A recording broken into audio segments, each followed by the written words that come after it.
Welcome to the Stafford Excellence EdTalks, where we celebrate the brilliance and excellence of our Stafford County Public School educators. Today, Stafford County, you are in for a treat as we have the one, the only Kelly Cardona, the facilitator for secondary literacy here in Stafford County Public Schools. Kelly, welcome to the podcast. Thank you so much, Dan. What a wonderful introduction. I appreciate that.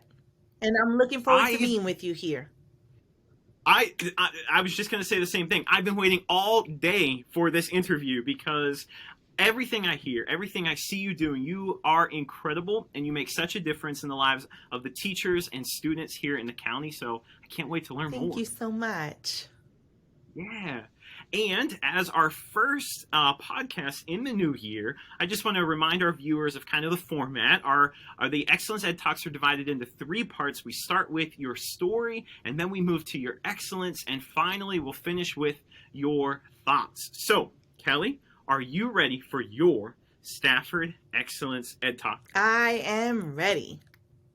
Okay, let's go. So let's start with your story. Tell us a little bit about yourself. How did you end up here in Stafford? How did you end up as the facilitator for secondary literacy? Well, this is a journey. I can say going back in time, I'm originally from New York. I'm from New York City. I was born and raised in the Bronx. And education was not something that I had on my radar. So when I went to college, I was actually a pre-med student, went all the way through. I was ready to go to med school. My senior year, I had done an internship in New York City, and part of that internship was we had to do community-based work on a volunteer level. And I had the opportunity to work at this amazing school in Harlem, as well as an amazing charter school in the South Bronx. And through my interactions with the principals, as well as with the teachers, it was a light bulb moment for me that the way to empower my community, which is what I wanted to do as a medical doctor, as a pediatrician to be specific, the real way to do that is through education. So at that point in time, my trajectory changed. And after I graduated college, I decided that I didn't want to go to medical school. I found a job. I worked at the National Center for Children in Poverty, which was located in Washington Heights, affiliated with Columbia University. And I thought, okay, I'm going to really make a difference. And what was so interesting to me was working in the community. I didn't interact with the community at all. I would interact when I would go to the corner store or when I would talk to people, but the work itself, it was disconnected from the community. And it was at that point I said, okay, I need to do something different. And I applied for Teach for America. And I thought, well, okay, I'm young. I'm going to do Teach for America. Where do I want to go? I'm from the Bronx. I want to do LA. And I put LA as my first choice. And, Teach for America had another plan for me. And they placed me in the South Bronx, walking distance from my house. So I ended up teaching in my own community. And that was my introduction to teaching. That's kind of how I landed in teaching. And it was an amazing experience. I taught in New York for about a decade. I taught at the elementary school level as well as at the middle school level. My experiences at the middle school level were pretty interesting and unique. My superintendent, when I taught at the elementary school level, one of my superintendents, she had left her position as a superintendent to open her own school. And the school that she opened was going to partner with Bill and Melinda Gates. They started an early college initiative.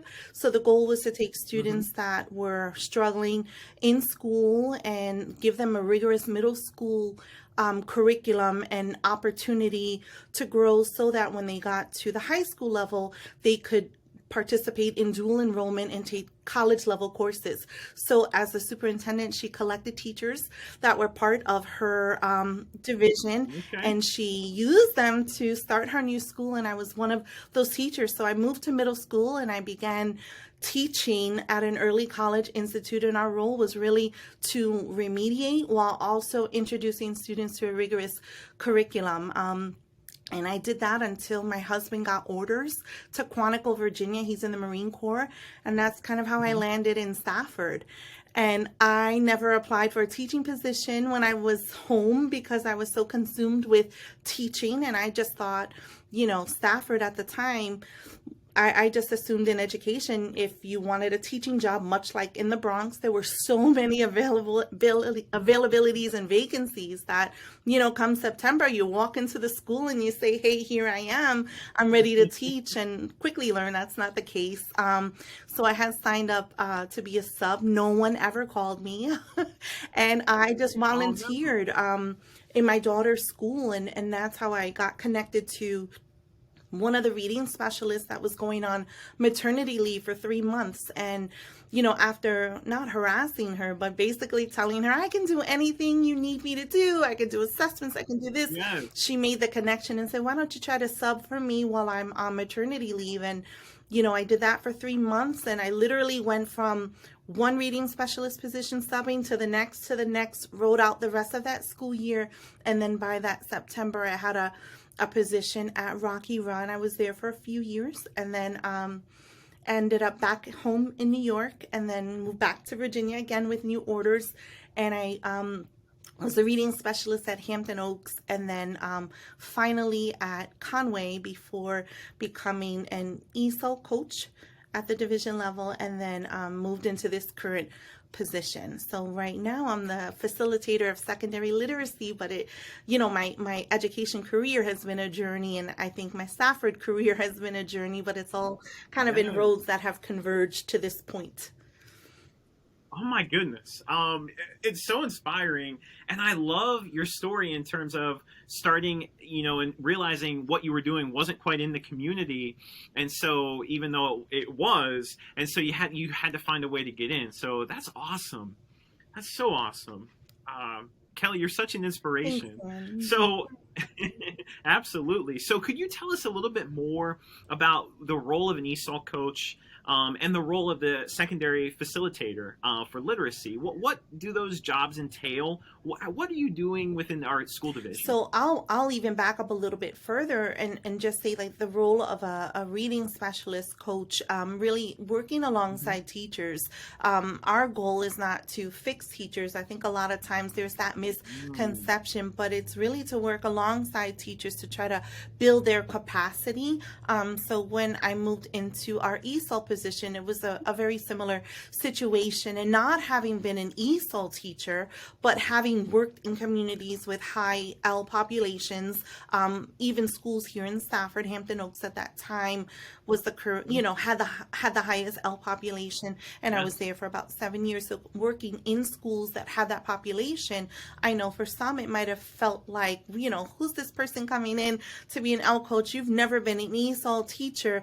How can you help us? But the truth is, good instruction is good instruction, and what our L's need, so many of them, is that solid foundation in literacy as well as language, and that level of support, and that I felt like I built that as a literacy coach, and then also through my experiences. So what I've done in those positions really has been to partner with the teachers I work with to help them kind of look at where their students are and make decisions about where they think students need to go next, and then help them get there.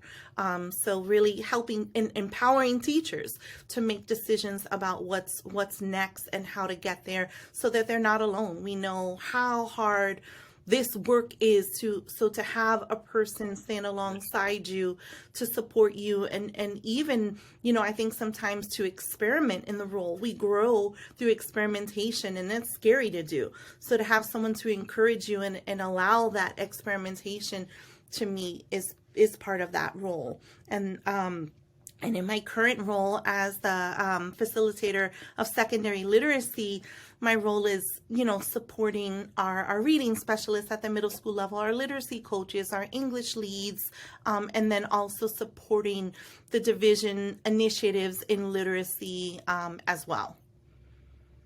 Oh, that's awesome. How fortunate all of these teachers are to have such a coach, a mentor in their corner, helping to, giving them the supports to create the identity as a professional that they hope to achieve. That's just awesome. Awesome. Thanks, Anne. I love that thought to help them create their identity as a teacher. I think that's powerful.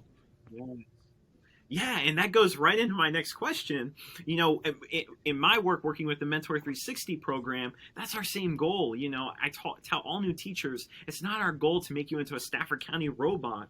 It's our goal to provide you the supports to become who you hope to be, the teacher you hope to be. So did you have any teacher or mentor or a positive figure who really had an impact on you, either as a student or maybe who helped you to get into the roles you're in today? Do you have anyone like that? I think I'm unique. I think compared to so many teachers that say when they were younger, they had this teacher in their life that just inspired them. I did not have that. I really, like I said, found my way into education through a stumble. But since I've been in education, I've had numerous people that really have helped to shape me and who I am as an educator. So I have one phenomenal principal. She unfortunately has passed away, but she's the one that started the middle school that I was participating or that I taught at. I think, like I said, she was a superintendent that left her superintendency to go back to becoming a principal to start a school, and that is not common. Usually people, they grow and they aspire and they try to reach like a top level in education. But to her, she made it, but that still didn't fulfill her desires. And she kind of stepped away and went back down, not back down, but she decided to open a school. And to me, that was just inspirational. Her leadership style was as well. She was the first principal that I worked with that really valued our voice as teachers. And, she would kind of come to a table, literally a table, and be like, here, we have some choices that we can make. What do we think would be best for us? And I hadn't worked with someone who had done that before in terms of a leader. So that is definitely someone who helped to shape my perception of leadership. But also I've worked with so many amazing teachers. And then in Stafford, some really amazing coaches that have helped shape me become the coach that I am today, to understand what coaching is supposed to be like. And then teachers that I worked alongside with when I was a teacher myself and growing in my role as a teacher. My colleagues, to this day that I work, like many teachers, when you're part of that teaching team, they're there for you and you grow together.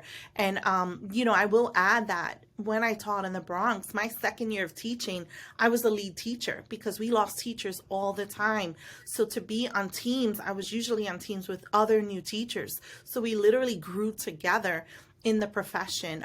So those are also people that I would attribute to shaping who I am. Wow, that's incredible. And how lucky we are to have you here in Stafford County Public Schools. I mean, it is so clear that you are Stafford County excellence, Kelly. Thank you. So it's such an honor to hear your story.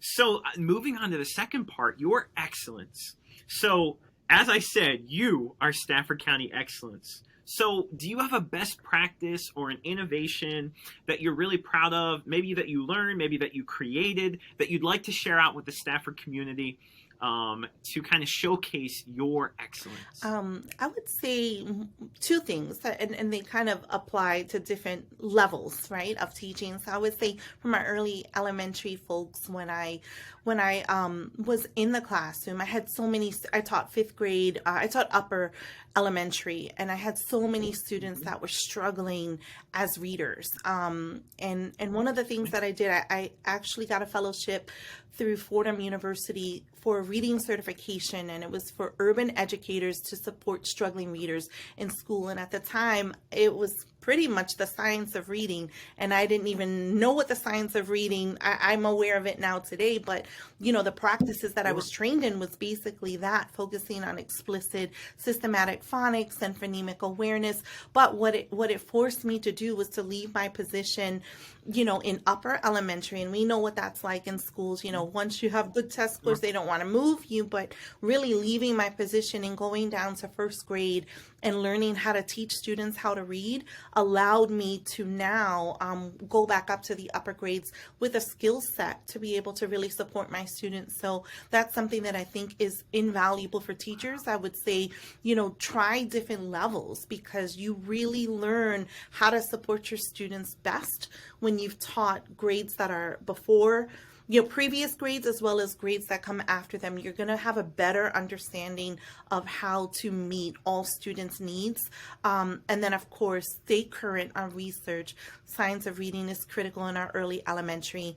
And then the other thing that I would say, working in schools, Title I schools, but really working in high poverty schools that have many students with many challenges and many struggles. One thing that we did was just maintain that high level of expectation, high level of rigor. I think, I did this as a elementary school teacher, but when I moved into our early college, middle school, that was the foundation of it. The way we can really close gaps for students is by maintaining rigor, and we provide scaffolds to allow them to get there. But it's all about, what our end goal is, and our end goal for all of our kids is for them to be able to think critically, to think deeply, to engage with complex texts, and to build their background knowledge. And those were things that I had done in middle school, and that I think is, again, something that I would encourage all teachers to do. Have those high expectations, because the kids can. They can if we scaffold and support them.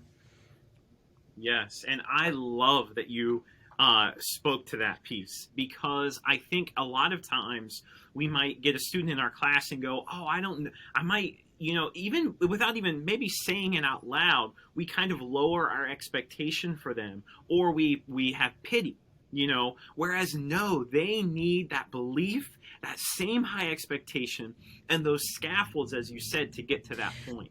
I love And that. then you talk about like a sense of pity. And I think as educators, we want our kids to be successful. And we all wake up every day, what can we do to help our kids feel successful? But I think in the desire to make them feel successful, what we sometimes can inherently do is lower that expectation for them, and set something that we think that they can more easily attain, because we don't want them to be frustrated. And I think it comes from a really good place. But ultimately what happens is we can lower expectations, and then not provide the students the rigor that they need. And again, I firmly believe the way you close gaps is you provide rigor and scaffold. Not, you don't have to always of course we want to back up and provide them, some supports, but we don't want to, modify our curriculum to the point that they, it's easier for them, but it's less than what we expect for others. Yes, and just communicating to them, I believe in you. You can do this with effective effort. I'm not going to give up on you.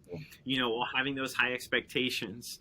And although it might be a struggle, it pays off in the long run. So, Kelly, I so appreciate that you brought that up. That is incredible. And a great conversation to be having. And the other piece you said right before was kind of the vertical articulation. As soon as you're comfortable with your content, it's so important to really go below what you teach and above what you teach in terms of grade levels, to see where kids come from and where they're going to, in order to create those scaffolds. Yeah. So awesome. So moving to the third part of our podcast today, your thoughts. So for this podcast, we've kind of already discussed a lot of your roles, within the division, but I wanted to talk about 2022. We're in the second semester of the year, if you can believe it. We know how hard this year has been in every way, shape, or form, but what are you most excited about in the second semester of this year? I do want to pause and acknowledge it, right? This year is the first part of this year, and in the second part of the year, not what we anticipated. We really thought that we're going back to normal. We're going back to school. It's going to be normal, and it has not been normal. So, I kudos to all our teachers out there. putting Yes. one foot in front of the other every single day, because it has been a challenge, and we all recognize that, and know how hard they're working. I think we're all realizing that that's the case, and I'm hoping that that helps to provide some peace for teachers. Like, we get this, and we know it's hard, and we're trying to build in as many supports as we can to support teachers. But what I'm looking forward to most is just really standing alongside teachers and being new in the position. I just had to get my footing. So now I have a much better sense of where I'm trying to go. So spending time out in buildings, working with teachers, working with students, to me, that's the part that makes this role, the reason why I want to be in this position, is the part of the position that gives me life, is to really work with teachers. I don't, there's only so much you can do in theory. It's all about putting it into practice. So to support that piece, that component, to put it into practice is what I'm looking most forward to. That's awesome. That's awesome. So to close it out today, my favorite part of the podcast, in addition to your story and everything else, are these 3 statements. I'm going to read the beginning of a statement, a phrase, and I'd like you to complete it, okay, with whatever comes to mind. Yes. Are you ready? Awesome. Okay, so our first statement is, the thing I love the most about being a teacher leader is what? I love to see students' thinking blossom. So I feel like students start in one place, but we're able to kind of grow that thinking over the course of the year, and kind of being in those middle level grades. That was what I love. The kids, where they started and then kind of where they ended in terms of their ability to think critically and think deeply and just analyze the world. That to me was so exciting. That's awesome. Oh, the second statement is, dear first year teacher me. I would say hang in there. First year is hard. My first year of teaching was in the South Bronx. I could tell you stories for days, but I would say, management comes over time. I think, our research says it takes 4 years for us to be comfortable in our skin as educators, and to be, the effective educator that we want to be. So I would say hang in there. It comes with time. It comes with diligence. It comes with reflection and practice, honing your craft. So hang in there. You will grow, and you will get, better and continue to grow. Yes, that is so true. Hang in there. Don't give up. Lean on those mentors. Yes, I would say that too. Continue to collaborate with others. Find a colleague that you want to emulate, and follow that person and become that person. Surround yourself with the people you want to be like. Yes. And the final phrase, Stafford County is the place to work. I mean, you came back here twice because, what do you think, Kelly? I would say diversity. This is the most diverse school division I've ever worked in. There's diversity in terms of students economically, racially. Our English language learners are from diverse backgrounds. And again, it's a small enough division for us to kind of get to know people, but it's big enough for us to have professional opportunities to grow, and also for teachers to have a voice. So, that diversity piece, and then I just think those connections within the division that we can have because of its size, I think, are really powerful. Yes, and yes. Well, Kelly, thank you. Your excellence is one of the reasons Stafford County is such a great place to teach, learn, and lead. I appreciate you taking the time so much today to share your story. It's been such an honor to be able to hear it and to be able to share it out with our entire community. So thank you. You are Stafford County excellence. Thanks so much, Dan. That means so much coming from another example of Stafford excellence. So I do appreciate that coming from you. Kelly. Thank you. And to all of our listeners out there, as always, you can find each and every episode of the Stafford Excellence EdTalks over on the Stafford County Public Schools YouTube page. And until next time, take care, stay warm, and keep learning. We'll see you guys next time.